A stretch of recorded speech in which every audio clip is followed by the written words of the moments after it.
어머니, 고작 1,000원짜리 바스 한 장 때문에 평생 모은 1억 원을 전부 날리셨다고요? 아들의 그 싸늘한 한마디에 저는 차라리 그 자리에서 죽고 싶었습니다. 하지만 정작 제 등을 쳐서 저를 이 지옥으로 밀어넣은 사람이 바로 그 아들이었다는 사실을 알게 되었을 때 저는 결심했습니다. 이대로 억울하게 죽을 수는 없다고. 안녕하세요, 여러분. 오늘은 자식들을 위해 평생을 헌신했지만 노년의 외로움을 파고든 사기꾼들의 달콤한 말에 속아 한순간에 모든 것을 잃어버린 한 할머니의 뼈저린 후회를 들려드리려 합니다. 그리고 그 절망의 끝에서 어떻게 예상치 못한 인물의 도움으로 진실을 밝혀내고 다시 일어서게 되었는지 그 눈물의 과정을 함께 지켜봐 주시길 바랍니다. 저는 올해 75살을 맞이한 김순자입니다. 이 이야기는 바로 제게 일어났던 일이고 어쩌면 지금도 우리 사회 어딘가에서 누군가에게 일어나고 있을지도 모르는 일입니다. 몇 년의 세월이 흘렀지만 또 다른 누군가가 저와 똑같은 아픔을 겪지 않기를 바라는 마음으로 오늘 제 이야기를 꺼내보려 합니다. 남편은 5년 전 뭐가 그리 급했는지 저를 두고 먼저 세상을 떠났습니다. 살아생전 술 마시고 가끔 화를 내긴 했어도 그래도 누군가와 함께 늙어간다는 것이 얼마나 큰 위안이었는지 남편이 떠난 후에야 비로소 깨달았습니다.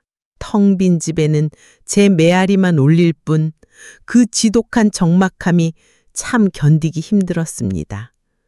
그나마 마음을 붙일 때라곤 멀리서라도 잘 지내고 있을 제 자식들 뿐이었습니다. 하지만 자식들도 모두 제 살기 바빠 명절에나 겨우 얼굴 한번 비추는 게 전부였죠. 자식은 셋, 아들 하나에 딸 둘입니다. 아들 정호는 40이 넘도록 장가도 못 가고 전자제품 가게 하나를 겨우 꾸려가며 생계를 이어가고 있습니다. 큰딸 은정이는 맞벌이를 하며 아파트 대출금을 갚느라 허리가 휠지경이고 작은 딸 수영이는 시어머니를 모시고 사느라 얼굴에 수심이 가득합니다. 전화라도 자주 하면 좋으련만 다들 바쁘다는 핑계로 통화도 길게 하지 못합니다. 자식들 소식이 궁금할 때면 제가 먼저 전화를 걸곤 했지요. 그러나 돌아오는 대답은 늘 비슷했습니다. 엄마, 저 지금 일하는 중이라서요. 나중에 다시 전화할게요. 그 나중이라는 시간은 좀처럼 오지 않았습니다. 지난번 아들 정호에게 전화했을 때도 그랬습니다. 정호야, 요즘 가게는 좀 어떠니? 장사는 잘 되니? 네, 엄마. 그냥 그럭저럭 버티고 있어요. 너무 걱정 마세요. 목소리에서 깊은 피곤함이 느껴지더군요. 결혼은 안 할 거니? 나이가 벌써... 에이, 엄마. 장가 갈 여유가 어디 있어요. 돈이라도 좀 모아야죠. 말끝을 흐리더니 아들은 다급하게 말을 이었습니다. 아, 엄마. 지금 손님 왔어요. 나중에 다시 전화할게요. 그리고는 뚝 하고 전화를 끊어버렸습니다. 핸드폰을 내려놓고 한참을 멍하니 있었습니다. 전화기 너머로도 자식과 나 사이에 존재하는 아득한 거리감이 느껴졌습니다. 몸도 마음도 지쳐있던 저는 관절염에 당뇨까지 겹쳐 자리에서 일어서는 것조차 힘겨웠습니다. 아침에 눈을 뜰 때면 온몸이 쑤시고 날씨가 조금만 추워져도 관절이 시큰거렸어요. 약을 먹어도 통증은 쉽게 가시지 않았지요. 가끔은 아픈 것보다 그 아픔을 누구에게도 시원하게 털어놓을 수 없다는 사실이 더 서러웠습니다. 그런 제게 유일한 낙이 있다면 매주 화요일 읍내 장터에 가는 것이었습니다. 걷기 힘들었지만 그래도 사람 구경하고 이것저것 구경하는 재미가 쏠쏠했지요. 장터에 가면 온갖 소리와 냄새가 어우러져 적어도 몇 시간만큼은 지독한 외로움을 잊을 수 있었거든요. 생선 파는 아저씨의 우렁찬 목소리, 옷가게 아주머니의 흥정하는 소리, 그리고 고소한 떡볶이 냄새. 그 속에 섞여 있으면 저도 세상의 일부가 된 것 같아 마음이 편안해졌습니다. 그러던 어느 날 봄날, 평소처럼 장터에 갔다가 옆마을에 사는 김옥분 씨를 우연히 만났습니다. 남편과 친했던 분의 아내였는데 오랜만에 만나니 무척이나 반가웠습니다. 우리는 시장 구석에 작은 분식점에 마주 앉아 이런저런 이야기를 나누었어요. 순자 씨, 요즘 어떻게 지내? 그냥 그렇지 뭐. 혼자 살다 보니 심심하고 외로워 죽겠어. 자식들은 자주 찾아와? 어디 다들 바쁘다고 명절에나 겨우 얼굴 한번 비추지. 시골에 남겨진 노인들의 대화는 늘 비슷했습니다. 자식 자랑, 건강 걱정, 그리고 외로움. 옥군 씨도 저와 비슷한 처지였기에 서로의 이야기가 큰 위로가 되었지요. 그런데 옥군 씨가 갑자기 흥미로운 이야기를 꺼냈습니다. 순자 씨, 읍내에 새로 생긴 마을 어르신 건강증진센터라고 가봤어? 아니, 그런 데가 생겼어? 처음 듣는데? 매일 가면 재미있는 게임도 하고 1등하면 휴지나 수건 같은 선물도 준대. 그리고 젊은 사람들이 와서 얼마나 살갑게 말벗대 해주는지 몰라. 우리 같은 늙은이들한테는 딱이야. 솔직히 그 순간 제 마음이 설렜습니다. 자식들은 바빠서 찾아오지도 않는데 누군가 나를 기다려주고 말도 걸어주는 사람이 있다고 생각하니 괜히 마음이 두근거렸다고요. 그래서 그날로 옥본 씨를 따라 그 센터라는 곳에 한번 가보기로 했습니다. 센터는 읍내시장 근처 2층짜리 건물이었습니다. 입구에는 뺑뺑군 지원 노인 건강증진 센터라는 제법 그럴듯한 간판이 붙어 있었습니다. 계단을 오르는데 무릎이 쑤셨지만 옥분 씨의 말대로 정말 좋은 곳이라면 한 번쯤 가볼 만하다 싶었죠. 문을 열고 들어서자 환한 조명 아래 아주 깔끔한 공간이 펼쳐졌습니다. 하얀 벽지에 밝은 분위기, 그리고 편안해 보이는 의자들이 놓여 있었죠. 벽에는 각종 인증서와 표창장들이 자랑스럽게 걸려 있었고 접수대에는 공식 문서처럼 보이는 서류들이 가지런히 놓여 있었습니다. 이런 곳이 우리 읍내에 있었다니 놀라웠습니다. 들어서자마자 40대 중반쯤 되어 보이는 한 남자가 환한 미소로 저를 맞이해 주었습니다. 어서 오세요, 어머님. 처음 오셨군요. 저는 이 센터의 김태환 부장이라고 합니다. 김 부장은 아주 친절한 목소리와 상냥한 태도로 저를 안내했습니다. 우리 어머님 여기 편하게 앉으세요. 먼저 간단한 신청서 작성부터 좀 해볼까요? 그의 다정한 말투와 진심 어린 듯한 눈빛이 저를 안심시켰습니다. 김 부장이 건네준 신청서에 이름과 생년월일, 주소, 전화번호를 적었습니다. 그런데 맨 아래에 가족관계를 적는 란이 있더라고요. 이것도 꼭 써야 하나요? 네, 어머님. 만약 센터에서 응급 상황이라도 생기면 가족분들께 연락을 드려야 하거든요. 어머님의 안전을 위해서입니다.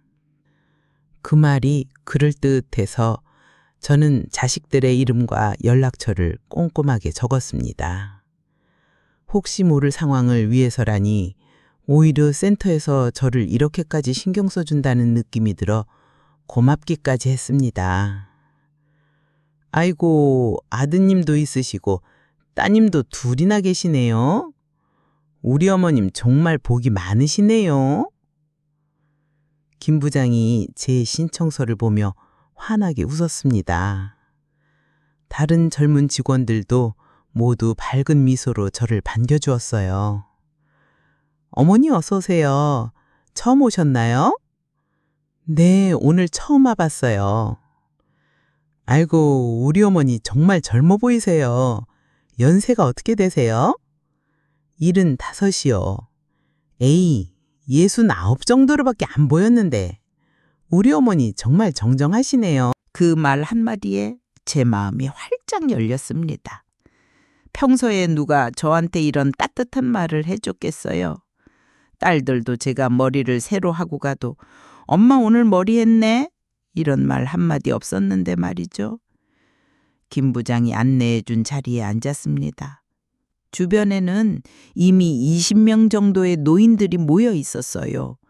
모두 저와 비슷한 또래였고 서로 웃고 떠들며 즐거워 보였습니다. 처음 보는 얼굴들이었지만 같은 세대라 그런지 어색함은 금방 사라졌어요. 김 부장과 다른 젊은 직원들이 신나게 게임을 진행하고 있었습니다. 풍선 터뜨리기, 공 던지기, 노래 맞추기. 시간 가는 줄 모를 정도로 정말 즐거웠습니다. 한참 동안 웃고 떠들고 박수를 치고 나니 제 마음이 점점 가벼워지는 것 같더라고요. 제가 언제 이렇게 즐거운 시간을 보내봤던가 싶었습니다. 제가 풍선 터뜨리기에서 1등을 했는데 김 부장이 큰 박수를 치며 환호해 주었어요. 우리 순자 어머님 최고! 어머님 손놀림이 정말 대단하시네요.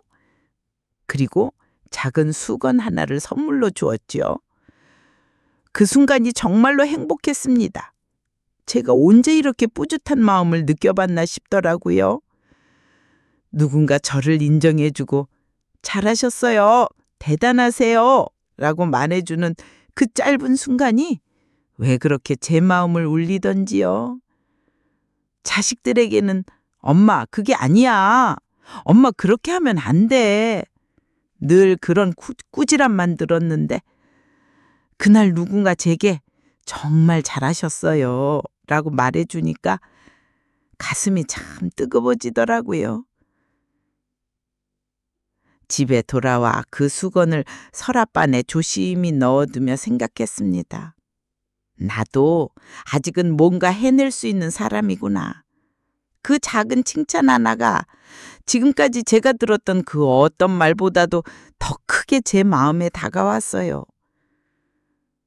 센터에서 만난 다른 할머니들도 저와 비슷한 처지였습니다. 자식들은 도시에 나가 살고 남편은 먼저 세상을 떠나고 혼자 외롭게 지내는 분들. 그분들과 이야기를 나누다 보니 제가 결코 혼자가 아니라는 생각이 들었습니다. 센터에서 나오며 옥분 씨에게 물었습니다. 여기는 자주 와? 일주일에 3번은 꼭 와. 집에만 있으면 시간도 안 가고 심심하잖아. 여기 오면 적어도 몇 시간은 재밌게 보낼 수 있으니까. 그날 이후로 저도 센터에 자주 가게 되었습니다. 처음에는 일주일에 1~2번 정도였어요. 하지만 곧 매일같이 가고 싶어졌습니다. 김 부장은 매일 저를 반갑게 맞아주었어요. 우리 순자 어머님 오셨네요. 오늘은 컨디션이 어떠세요? 날씨가 많이 추워졌는데 관절은 괜찮으시고요. 그런 따뜻한 말 한마디가 제게는 얼마나 큰 위로가 되었는지 모릅니다. 제 자식들도 해주지 않는 안부를 남인 그가 챙겨주니 마음이 따뜻해졌어요. 며칠이 지나자 김 부장이 자연스럽게 제 개인적인 이야기를 물어보기 시작했습니다. 어머님, 아드님이 사업하신다고 들었는데 맞으시죠? 요즘 자영업이 정말 힘들다던데. 네, 전자제품 가게를 하는데 장사가 영 시원치 않다고 하더라고요. 아이고, 걱정이 많으시겠어요. 큰따님은 뭐 하세요? 직장에 다니는데 아파트 대출금 때문에 힘들다고 하고 요즘 젊은이들 참 고생이 많아요. 작은 따님도 그러실 텐데요. 그 애는 시어머니를 모시고 사느라 늘 돈 걱정을 입에 달고 살아요. 그럴 때마다 김 부장은 제 어깨를 토닥이며 어머님, 정말 걱정이 많으시겠네요. 라고 말해 주었습니다. 누군가 제 걱정을 진심으로 들어주는 것만으로도 마음이 한결 놓였습니다. 그렇게 센터에 다니기 시작한 지 3주가 지났습니다. 이제 센터는 제 생활의 중심이 되었습니다.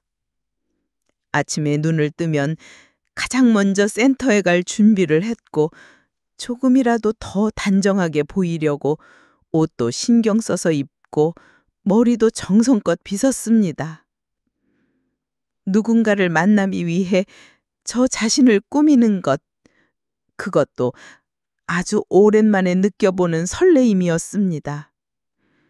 자식들에게 이 센터 이야기를 해주고 싶었지만 전화를 걸어도 길게 통화할 시간이 없었어요. 엄마, 저 지금 회의 중이라서요. 저녁에 다시 전화 드릴게요. 물론 그 저녁에 전화는 오지 않았습니다. 그래도 상관없었어요. 이제 저에게는 센터가 있었으니까요. 매일 아침 저를 반갑게 맞아주는 김 부장과 직원들, 제 건강을 걱정해주는 사람들, 그리고 제 이야기에 귀를 기울여주는 사람들. 처음에는 정말 너무나도 따뜻하게만 느껴졌습니다. 그런데 어느 날 김 부장과 다른 직원이 작은 사무실 안에서 나누는 이야기가 우연히 제 귀에 들렸습니다. 저 김할머니 보니까 자식들이 셋 다 변변치 않은 것 같던데 저축해둔 돈은 꽤 있으신 것 같고 그때는 그게 무슨 뜻인지 전혀 몰랐습니다. 그 따뜻함이 1,000원짜리 파스 한 장으로 시작해서 제 평생을 모은 돈을 몽땅 앗아갈 줄은, 센터에서 선물로 받은 그 작은 수건이 결국에는 제 눈물을 닦는 데 쓰이게 될 줄은 그때는 정말 꿈에도 몰랐습니다. 제가 그 따뜻함에 얼마나 목말라 있었는지를요. 지금 돌이켜보면 그때 제가 원했던 건 잘코 거창한 게 아니었습니다. 그냥 인정받고 싶었고 누군가 제게 관심을 가져주기를 바랐던 거죠.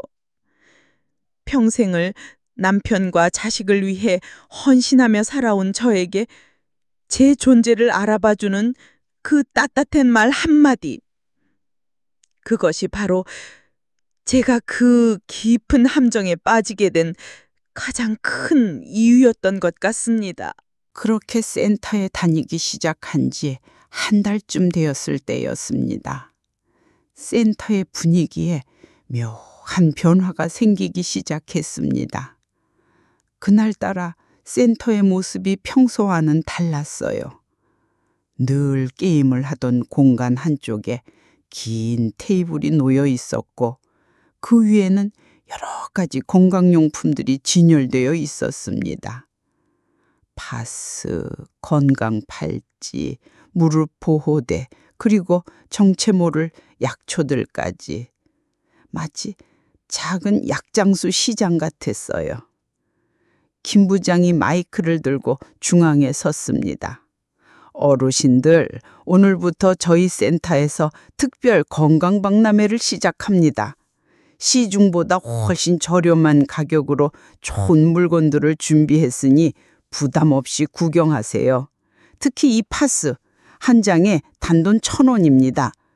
허리 아프고 무릎 쑤실 때 이거 한 장만 붙이면 통증이 싹 사라집니다. 처음에는 그저 구경만 했습니다. 매달 나오는 연금으로 빠듯하게 살아가는 저에게는 1,000원 한 장도 아쉬운 돈이었으니까요. 하지만 주변의 할머니들이 하나둘씩 물건을 사기 시작했습니다. 어머, 이 파스 정말 좋네. 붙이자마자 후끈후끈한 게 시원해. 이 팔찌도 품질이 괜찮아 보여. 10,000원이면 거저지 거저. 저만 가만히 앉아있자 김 부장이 제게 다가왔습니다. 그동안 저를 그토록 친절하게 대해주던 그 부드러운 목소리로 말했어요. 우리 순자 어머님 혼자만 아무것도 안 사시네요. 선물만 맨날 받아가시니까 다른 분들이 뒤에서 수군거려요. 이거라도 하나 사가세요. 그러면서 파스 한 팩을 제게 내밀더군요. 1,000원만 달라고 했습니다. 괜히 미안한 마음이 들었습니다. 그동안 게임도 공짜로 하고 선물도 받았는데 이 정도는 사야 할 것 같았거든요. 그래서 1,000원을 내고 파스 한 팩을 샀습니다. 그 1,000원짜리 파스를 사는 순간 마치 제 인생에 새로운 창이 열리는 느낌이었습니다. 그때는 몰랐어요. 이 작은 결정 뒤에 얼마나 냉혹한 현실이 따라오게 될지를요. 다음 날도 센터에 갔는데 또다시 특판 행사가 열리고 있었습니다. 이번에는 다른 직원이 제게 다가왔습니다. 어머님, 오늘은 이 무릎 보호대가 정말 좋아요. 어제 다른 할머니들은 다들 하나씩 사가셨는데. 처음 일주일은 파스나 양말 같은 1,000원, 2,000원짜리 물건들이었습니다. 둘째 주에는 특별 건강 세트라며 10,000원짜리 물건이 등장했고, 셋째 주에는 명품 활력 세트라며 30,000원짜리가 나타났습니다. 한 달 만에 어버이날 특별 선물 세트라며 50,000원짜리 홍삼 세트까지 사게 되었어요. 이런 식으로 매일 센터에 갈 때마다 무언가를 사게 되었습니다. 처음에는 부담스러웠지만 점점 그것이 당연하게 느껴졌어요. 다른 할머니들도 다 사는데 저만 안 살 수는 없었고, 게다가 물건을 사지 않으면 김 부장과 직원들의 태도가 미묘하게 달라지는 것 같았거든요. 어머님만 안 사셨네요. 다른 어머님들은 다들 사가셨는데. 그런 말을 들으니 자꾸만 돈을 쓰게 되더라고요. 그렇게 조금씩 사다 보니 집에는 쓸 일도 없는 물건들이 산더미처럼 쌓여갔습니다. 화장실 한쪽 구석에는 파스가, 서랍장 안에는 수건과 양말이 넘쳐났습니다. 혼자 사는 늙은이에게 그 많은 생필품이 다 무슨 소용이 있었겠어요. 이렇게 계속 돈을 써도 되는 걸까 하는 생각이 들기도 했습니다. 하지만 센터에 가는 즐거움이 그 모든 고민을 덮어버렸습니다. 물건을 사면 김 부장이 더 친절하게 대해주었고, 우리 순자 어머님 하며 다정하게 제 이름을 불러주니 기분이 좋았거든요. 처음 한 달은 그냥 재미삼아 다녔습니다. 그때 쓴 돈도 다 합쳐봐야 50,000원 정도였고요. 그런데 이상하게 두 번째 달부터는 지출이 걷잡을 수 없이 늘어나더니 어느새 300,000원 가까운 돈을 쓰고 있더라고요. 제가 한 달에 기초연금으로 받는 돈이 55만 원 정도였는데 약값, 관리비, 식비를 내고 나면 손에 남는 게 거의 없었습니다. 그런데 그 빠듯한 돈으로 센터에서 물건을 사고 있었던 겁니다. 지금 생각하면 참 그때는 제가 왜 그랬을까 싶어요. 어느 날 저녁 텔레비전에서 또다시 노인 사기 관련 뉴스가 나왔습니다.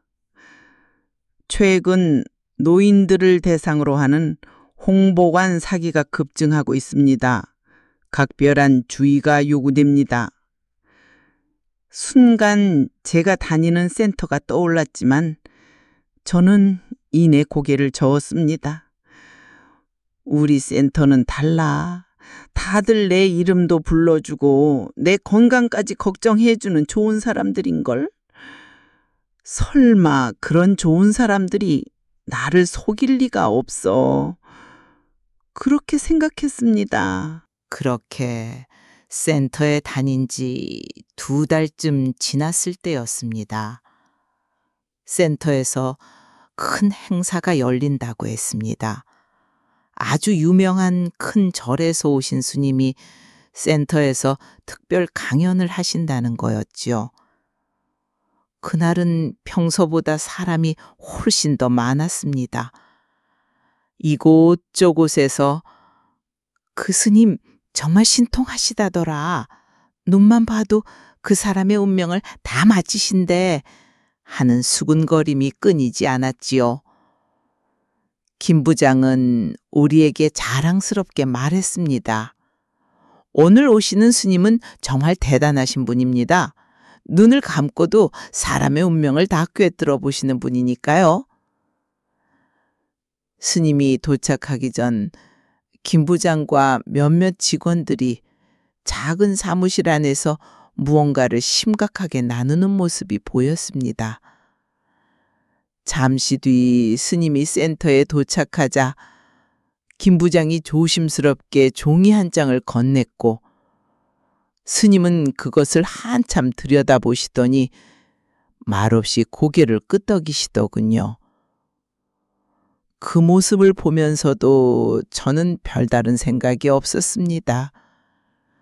그냥 강연에 필요한 이런저런 준비를 하나 보다 하고 넘겼거든요. 스님은 50대 중반쯤 되어 보이는 단정한 모습이었습니다.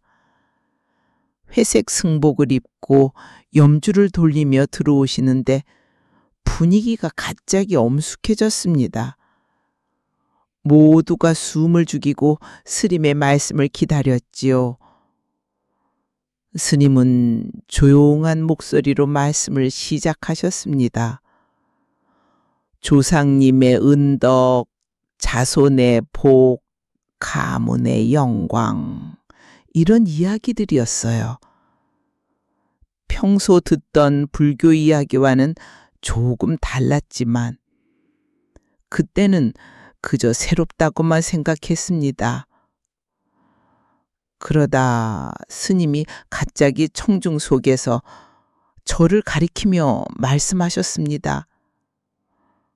저기 앉아 계신 어머님, 아드님이 장가도 못 가시고 사업도 영 풀리지가 않으시지요. 순간 온몸에 소름이 돋았습니다. 그걸 어떻게 하셨을까? 스님이 저희 집안 사정을 손금보듯 꿰뚫어 본 것 같았습니다. 네, 맞습니다. 떨리는 목소리로 겨우 대답했습니다. 스님은 눈을 지그시 감더니 심각한 표정으로 말씀하셨습니다. 어머니, 집안 조상님 중에 아직 편히 잠들지 못하시는 분이 계십니다. 그래서 자손들이 이렇게 고생을 하는 겁니다. 그 말을 듣는 순간 등줄기를 타고 싸늘한 한기가 흘렀습니다. 최근에 몸이 아파서 제사도 제대로 못 지냈고 남편이 떠난 뒤로는 아들 사업도 계속 꼬이기만 했지요. 정말 그게 이유였을까? 말도 안 되는 이야기 같았지만 그 순간만큼은 괜히 마음이 흔들렸습니다. 돌아가신 남편분이 아직 편히 쉬지 못하고 이승을 떠돌고 계십니다. 그분의 한이 자손들에게 그대로 영향을 미치고 있는 것입니다. 스님의 말씀이 이어질수록 제 마음은 점점 더 불안해졌습니다. 어떻게 내 남편 이야기를 저렇게 잘 하시는 걸까? 센터에서 김 부장한테 몇 마디 한 적은 있었지만 그렇게까지 자세하게 말한 기억은 없었거든요. 미지 말아야지 하면서도 이상하게 마음 한편이 계속해서 걸렸습니다. 주변의 할머니들이 놀란 표정으로 저를 쳐다보았습니다. 마치 제가 뭔가 큰 잘못이라도 저지른 것처럼, 제 남편이 저승에서조차 해꾸지를 하고 있는 것처럼 그 시선이 너무나도 부담스러웠습니다. 스님은 말을 이어가셨습니다. 돌아가신 분들이 편히 쉬셔야 살아있는 자성들도 복을 받는 법입니다. 지금 어머님 아드님이 장가를 못 가고 사업이 잘 안 되는 것도, 또 따님들이 경제적으로 힘들어하는 것도 모두 조상님들의 한이 아직 풀리지 않았기 때문입니다. 그 말을 듣는데 가슴이 콩 하고 내려앉는 것 같았어요. 제가 평생 자식들 뒷바라지만 하며 살아왔는데 그래도 나름대로 부모로서 할 도리는 다 했다고 생각했거든요. 그런데 조상님 제사 하나 제대로 못 챙긴 게 혹시라도 자식들에게 화가 되어 돌아온 것은 아닐까. 그 생각이 드는 순간 저도 모르게 깊은 죄책감이 물밀듯이 밀려왔습니다. 정말 그럴까? 자식들이 힘든 게 정말 내가 조상님 제사를 제대로 안 지내서일까? 그냥 내가 돈이 없어 도와주지 못해서 그래서 그런 건 아닐까? 이런 의심이 들기도 했지만 다른 할머니들의 반응을 보니 제 확신이 흔들렸습니다. 스님은 계속해서 여러 할머니들의 사연을 맞춰가며 말씀하셨습니다. 누구는 딸이 이혼을 했다. 누구는 손자가 병에 걸렸다. 처음에는 그저 미신이라고만 생각했어요. 그런데 스님이 한 사람 한 사람의 상황을 너무나도 정확하게 집어내는 것을 보니 정말로 뭔가 특별한 능력이 있는 것 같다는 믿음이 조금씩 생기더라고요. 게다가 평소 센터에서 친하게 지내던 할머니들도 모두 고개를 끄덕이며 스님의 말씀에 감탄하고 있었으니까요. 강연이 끝난 후 김 부장과 직원들이 스님과 개인적으로 상담을 할 수 있다며 신청서를 돌렸습니다. 상담비는 5만 원. 부담스러운 금액이었지만 자식들 생각에 저는 망설임 없이 신청서에 제 이름을 적었습니다. 상담실로 들어가자 스님은 더 자세하게 제 상황을 말씀하셨습니다. 어머니, 남편분이 돌아가실 때 장례를 제대로 못 치러주셨지요. 그것이 큰 한이 되어 지금까지 영향을 미치고 있는 것입니다. 정말 놀랐습니다. 남편이 세상을 떠났을 때 형편이 넉넉지 않아 조촐하게 장례를 치르기는 했지만 그게 정말 한이 되었다고 하니 이상하게 마음이 찜찜해졌습니다. 그리고 어머니의 친정아버지 되시는 고인께서도 큰 한이 맺혀 자손들에게 좋지 않은 기운을 주고 계십니다. 정말 기가 막혔습니다. 저희 친정아버지는 6.25 전쟁 때 행방불명이 되셨거든요. 그 이야기는 제가 센터에서 단 한 번도 꺼낸 적이 없었는데 그런데 스님은 어떻게 하신 걸까요? 어떻게 그걸 아셨습니까? 제가 놀란 표정으로 물었습니다. 스님은 엷은 미소를 지으며 대답하셨지요. 제 눈에는 다 보이는 것이 있습니다. 지금 어머니의 등 뒤에 두 분이 나란히 서 계십니다. 남편분과 아버님, 두 분 다 깊은 한이 맺혀 있는 것으로 보입니다. 온몸에 소름이 돋았습니다. 차마 뒤를 돌아볼 수가 없었어요. 정말 그분들이 내 뒤에 서 계시는 걸까? 생각만 해도 등골이 오싹했습니다. 어떻게 해야만 하는 것입니까? 떨리는 목소리로 물었습니다. 스님은 잠시 침묵하다가 천천히 말씀하셨습니다. 조상님들이 편히 쉬실 수 있도록 정성을 다해 해원을 해드려야 합니다.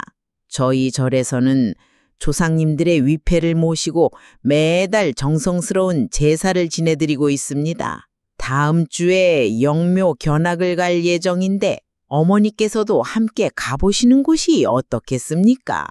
그 말에 잠시 고민했습니다. 다른 할머니들도 다들 간다고 하니 저만 빠질 수도 없는 노릇이고 무엇보다 자식들 생각에 마음이 크게 흔들렸습니다. 네, 가보겠습니다.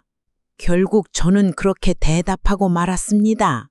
상담을 마치고 나오는데 김 부장이 환한 웃음으로 저를 맞이했습니다. 어머님, 상담 잘 받으셨어요? 스님 말씀을 들으니 마음이 좀 놓이시지요? 저는 고개를 끄덕였지만 사실 마음속은 무척이나 복잡했습니다. 한편으로는 설마 이런 게 진짜일까 하는 의심이 들었지만 또 다른 한편으로는 혹시 정말로 남편과 아버지 때문에 내 자식들이 이렇게 고생하는 건 아닐까 하는 걱정이 더 크게 제 마음을 짓눌렀습니다. 집으로 돌아오는 길 머릿속이 복잡했습니다. 집에 산더미처럼 쌓인 파스와 수건들을 보니 괜히 마음이 더 불안해졌어요. 이미 2달 동안 센터에 적지 않은 돈을 썼는데 앞으로 또 얼마나 많은 돈을 써야 할지 가늠조차 되지 않았습니다. 그날 밤 아주 오랜만에 꿈에 남편이 나타났습니다. 아주 살픈 표정으로 저를 그저 바라보기만 하는 남편. 꿈에서 깨고 나니 온몸이 식은 땀으로 흠뻑 젖어 있었습니다. 정말 남편이 저승에서 편히 쉬지 못하고 있는 걸까? 다음 날 아침 저는 결심했습니다. 용묘 견학에 반드시 가보기로. 혹시 정말로 그곳에서 남편과 조상님들을 편안하게 해드릴 수만 있다면, 그래서 내 아들이 장가도 가고 사업도 번창하고 딸들도 빚 걱정 없이 편안하게 살 수만 있다면 그것이 제가 제 자식들에게 마지막으로 해줄 수 있는 가장 큰 선물이라고 생각했습니다. 평생을 고생만 시켜온 이 못난 엄마가 마지막으로 할 수 있는 유일한 일이라고요. 그때는 몰랐습니다. 그 결정이 제 자식들과의 관계마저 산산조각 내게 될 줄은요. 스님 강연이 있은 지 일주일쯤 지나 영묘 견학날이 다가왔습니다. 제가 센터에 다닌 지도 어느덧 3달 가까이 되어가던 시점이었어요. 영묘 견학을 앞둔 전날 밤 가슴 한편이 무겁고 불안했습니다. 이게 정말 옳은 일일까 하는 의문이 마음속에서 떠나지 않았지만 자식을 위하는 일이다라는 생각에 그 의문마저 억지로 짓눌렀습니다. 다음 날 아침 저는 서둘러 준비를 마치고 센터로 향했습니다. 버스 한 대가 센터 앞에 대기하고 있었고 이미 많은 할머니들이 모여 있었어요. 마음속 한 구석에선 지금이라도 멈춰야 한다는 목소리가 들렸지만 그날 제 발걸음은 이미 제 마음보다 앞서고 있었습니다. 김 부장이 출석을 부르며 명단을 확인했습니다. 김순자 어머님 오셨죠? 오늘 분명 좋은 일이 있으실 겁니다. 우리는 그렇게 영묘 견학이라는 이름으로 새로운 여정을 시작했습니다.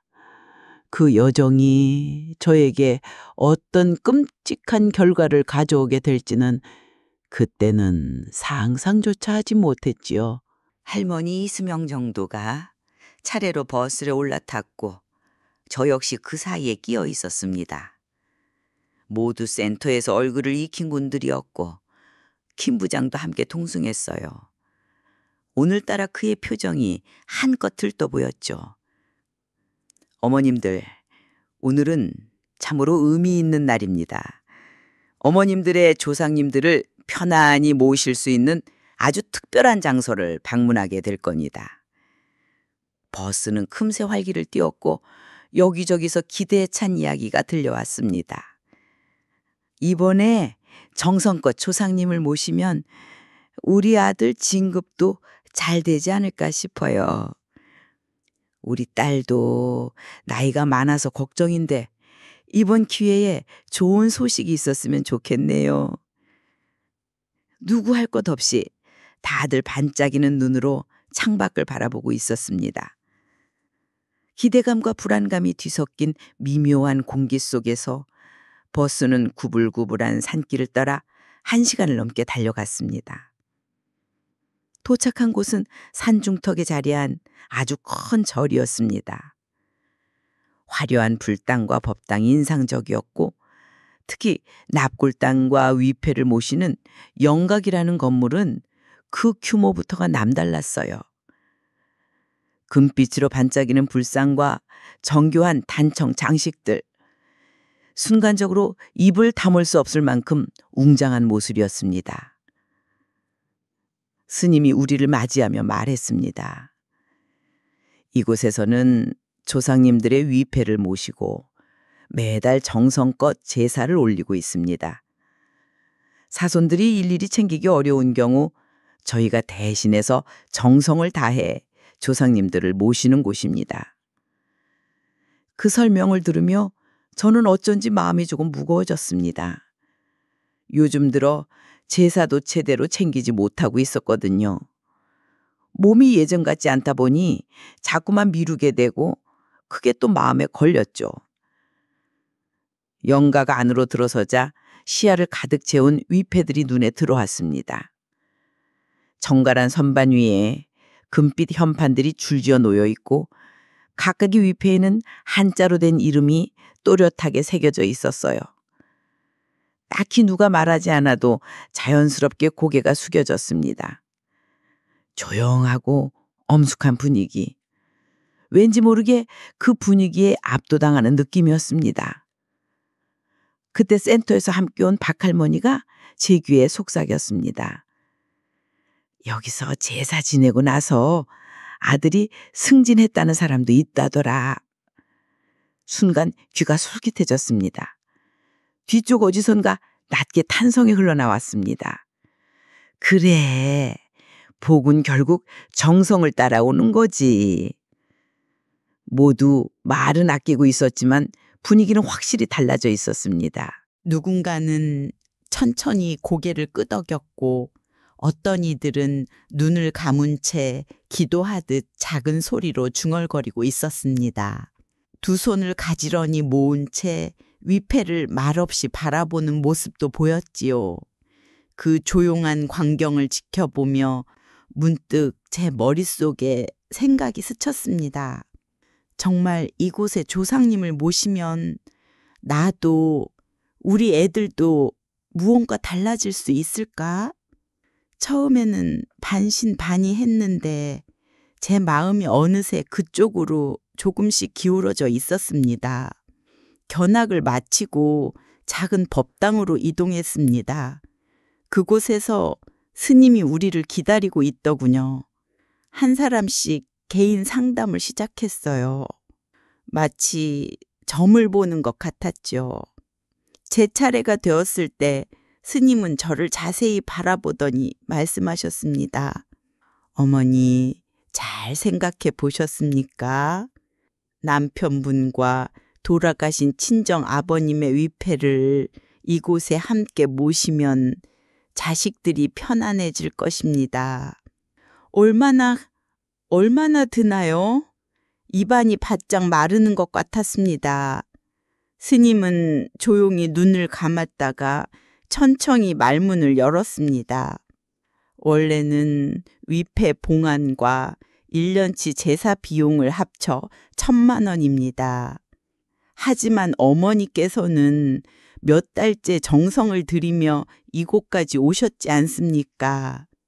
저희도 그런 어머니의 마음을 알기에 특별히 한 분당 300만 원씩만 해서 오늘은 600만 원만 받도록 하겠습니다.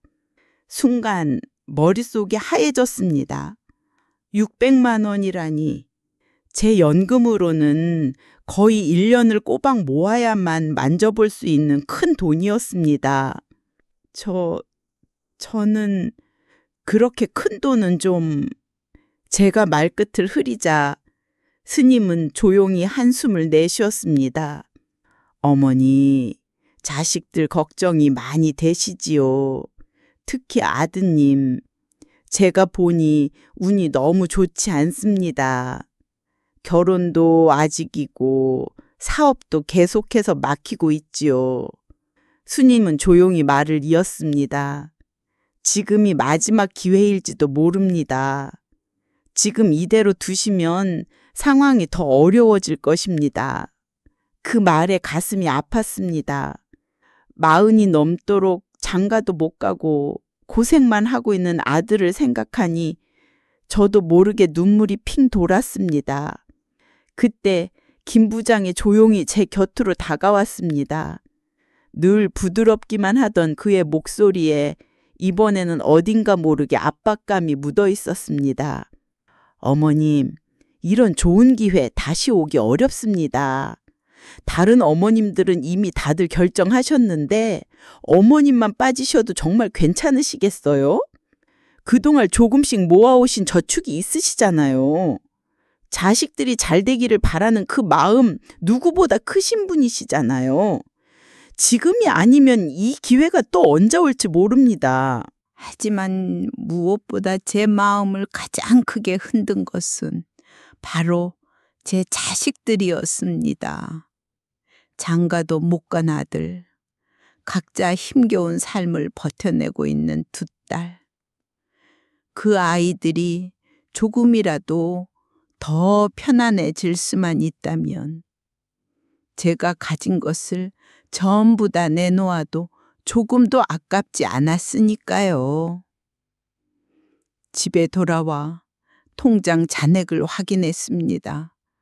남편이 남기고 간 얼마 안 되는 보험금과 제가 평생을 아껴 먹고 아껴 쓰며 모아온 돈, 노후에 아플 때 쓰려고 고이 모셔 두었던 돈이었죠. 밤새 잠을 이루지 못했습니다. 해야 할까 말아야 할까. 600만 원이면 1년을 쓰고도 남는 큰 돈인데. 하지만 이번 기회를 놓치면 자식들이 계속해서 고생할 거야 라는 생각이 제 머릿속을 떠나지 않았습니다. 다음 날 센터에 나가기 전 거울을 보니 얼굴이 해쑥해져 있더군요. 잠도 제대로 못 자고 밤새 걱정만 했으니 그럴만도 했지요. 센터에 도착하자 김 부장이 저를 반갑게 맞아주었습니다. 어머님, 오셨군요. 결정은 하셨습니까? 저는 깊이 숨을 들이마시고 대답했습니다. 네, 하기로 했습니다.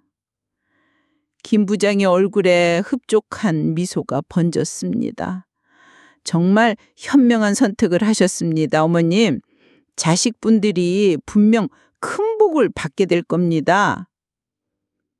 은행에 함께 가서 600만 원이라는 큰 돈을 찾았습니다.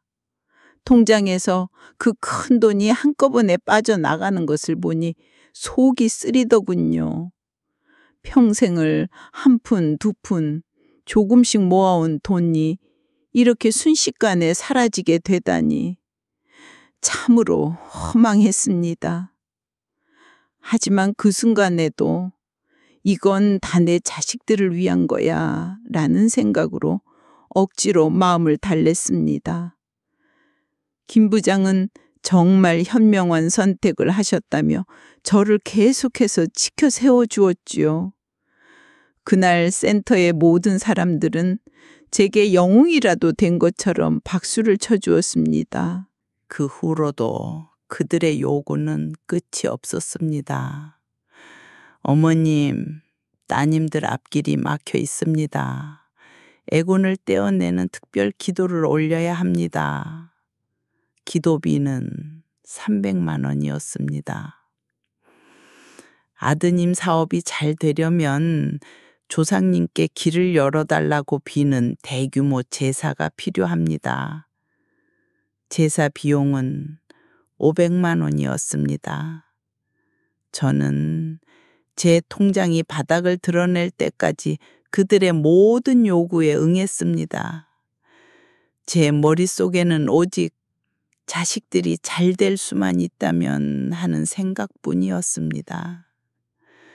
센터 사람들은 제가 돈을 낼 때마다 어머님이야말로 진정한 어머니십니다 라며 저를 칭송했고, 저는 그 칭찬에 취해 제가 무슨 짓을 하고 있는지도 제대로 깨닫지 못했습니다. 결국 제 통장에는 단돈 10만 원도 남지 않게 되었습니다. 더 이상 돈을 낼 수 없다고 말하자 김 부장의 얼굴은 순식간에 차갑게 변했습니다. 어머님, 정성이 부족하시네요. 이러면 조상님들이 노하셔서 오히려 자식들에게 더 큰 화가 미칠 수 있습니다. 그날 이후 센터의 모든 사람들은 저를 벌레 보듯 대하기 시작했습니다. 따뜻했던 우리 어머님이라는 호칭은 어느새 싸늘한 저 할망구라는 뒷담화로 변해 있었습니다. 저는 그제야 뭔가 크게 잘못되었다는 것을 깨달았습니다. 하지만 이미 너무 늦어버린 후였죠. 그러던 어느 날 텔레비전 뉴스에서 저는 익숙한 얼굴을 보게 되었습니다.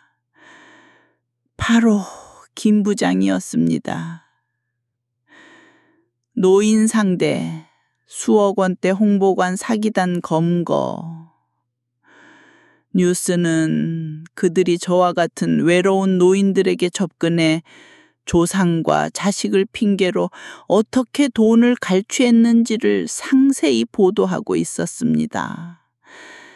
제가 그토록 신통하다고 믿었던 스님은 고용된 가짜 배우였고, 센터 벽에 걸려있던 모든 표창장은 위조된 것이었습니다. 손에 들고 있던 리모컨이 바닥으로 떨어졌습니다. 숨이 턱 막혔습니다.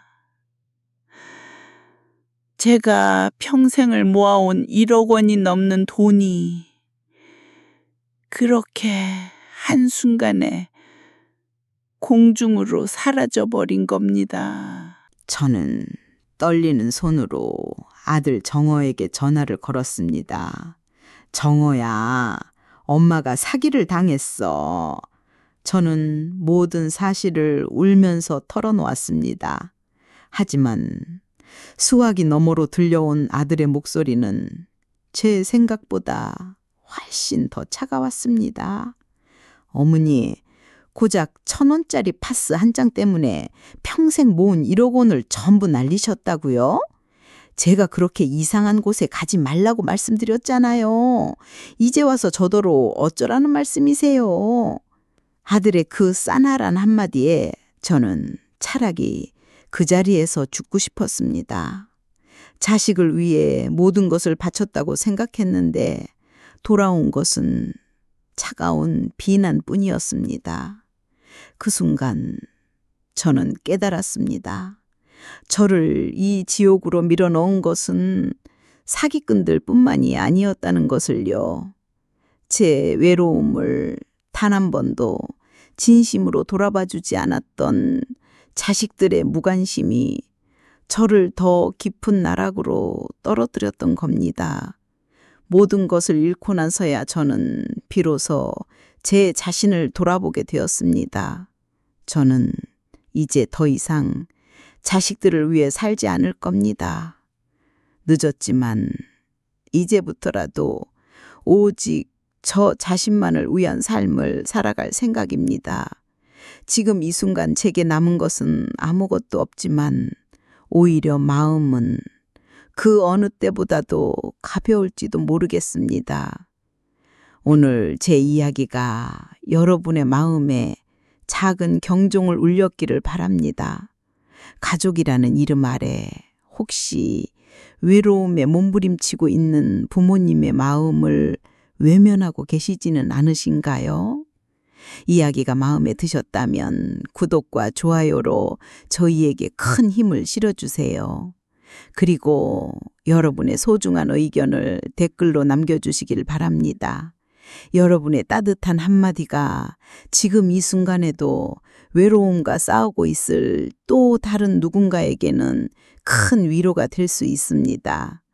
다음 이야기에서 다시 뵙겠습니다.